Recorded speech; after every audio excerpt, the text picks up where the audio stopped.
Welcome to the Back Porch Talk Podcast. I'm your coach, Jason. Jaco's Danny. Fans, we got a full show for you today. Go ahead and go ahead and subscribe. Let the algorithm tell 1, 10, 50, 100, 10,000 fans about the Back Porch Talk Podcast. We need the likes, we need the subscriptions. But Danny, a little NBA talk, a little Major League Baseball. We now have the conference finals solidified in both conferences.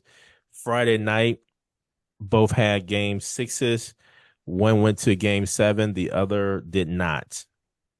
Timberwolves got bounced in interesting fashion. I'll put it like that. The Spurs, man, this Spurs team is something else. They put it on the Timberwolves 139-109. It wasn't even that close. And the Spurs go ahead and advance to the conference finals against OKC Thunder, and where they will play the now crowned two-time NBA MVP back-to-back. Shay, that series starts tonight, Danny. And let me just say, this is going to be a tough series. This is going to be, I believe, an interesting series that's going to go at least 6 games. I can see this going 7 games, quite honestly. Mm-hmm. As long as everybody remains healthy, I can see that honestly happening. The other series of notes is that of the Pistons and Cavaliers, and where on Friday night, the Pistons survived the series at that point in time, 115-94, to advance to game 7, and where they got blown out in game 7, Danny. At home in Detroit, man. Last night, I started to watch this. You and I, we were texting, and I was like, man, you can go to bed. Hey, there's no need to worry about this game. 125-94 in Detroit.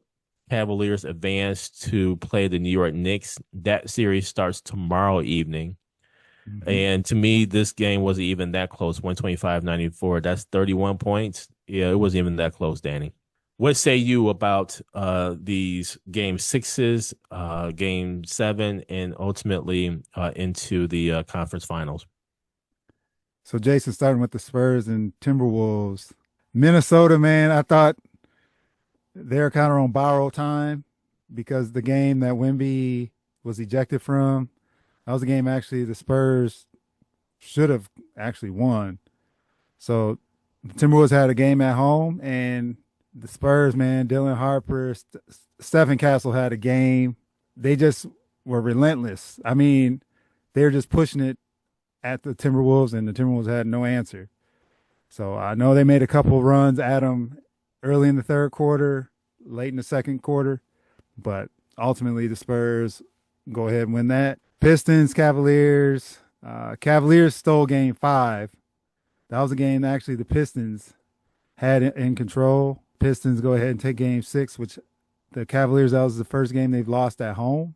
Of course, they go on the road and beat the Pistons at Detroit again. So it was Cade Cunningham didn't score in the second half.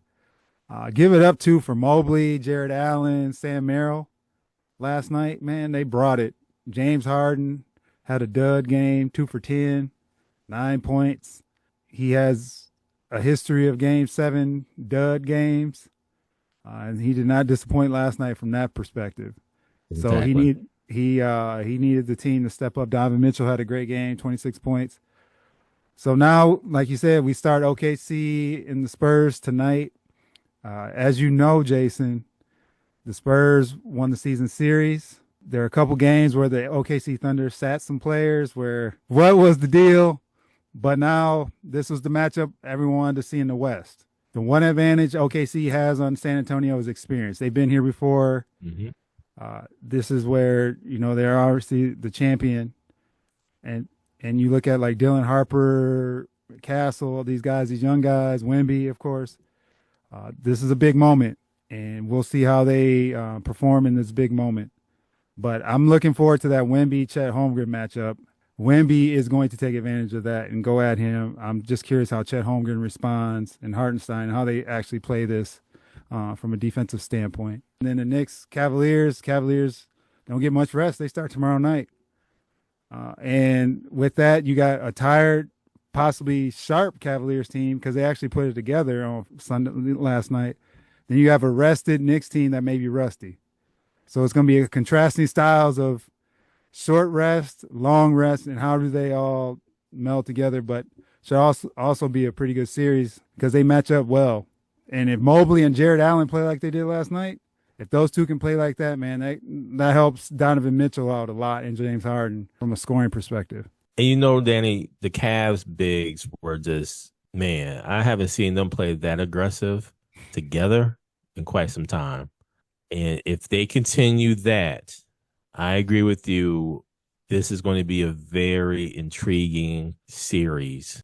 Both teams haven't been to the NBA Finals. Obviously, the Knicks haven't been to the NBA Finals in decades.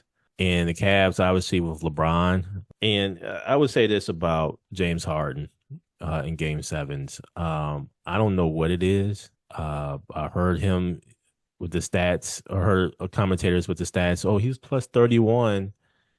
Well, he was on the court last night. Hey, man, y'all need to stop it. Y'all need to stop it, man. Because just as you're saying, James Harden was plus 31. Evan Mobley was plus 31.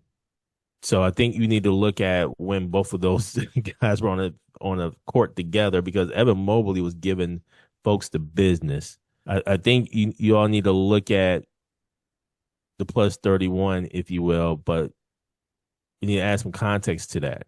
Mm-hmm. Not only that, James Harden only scored 9 points, 2 for 10, 0 for 6. Hey, many times that I saw James Harden, he was just pedestrian. I mean, it wasn't like he was setting the picks or anything like that. He was Yep. just honestly just going in the corner or just floating around or whatever. It wasn't Mm-hmm. like an intentional movement that he was making. And so I don't know what is it with him with these game sevens.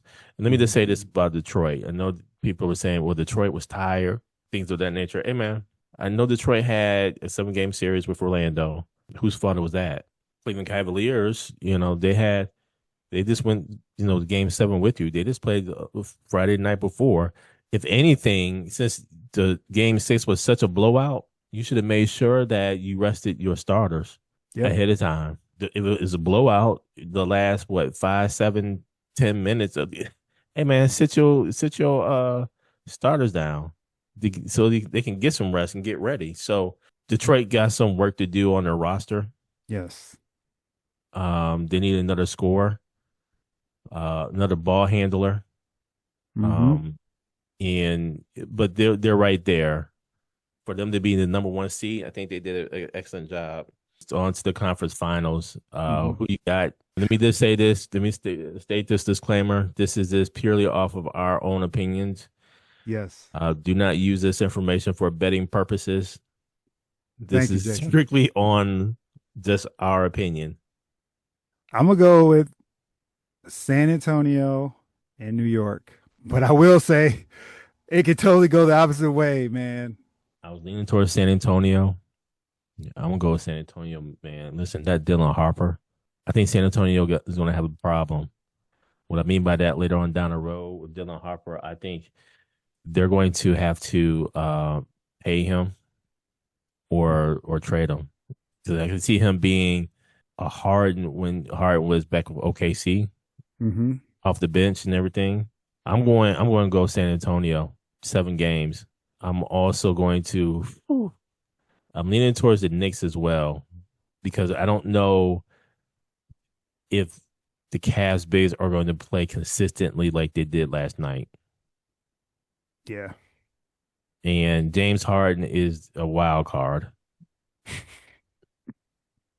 He is. He So is. I don't know about the Cavs.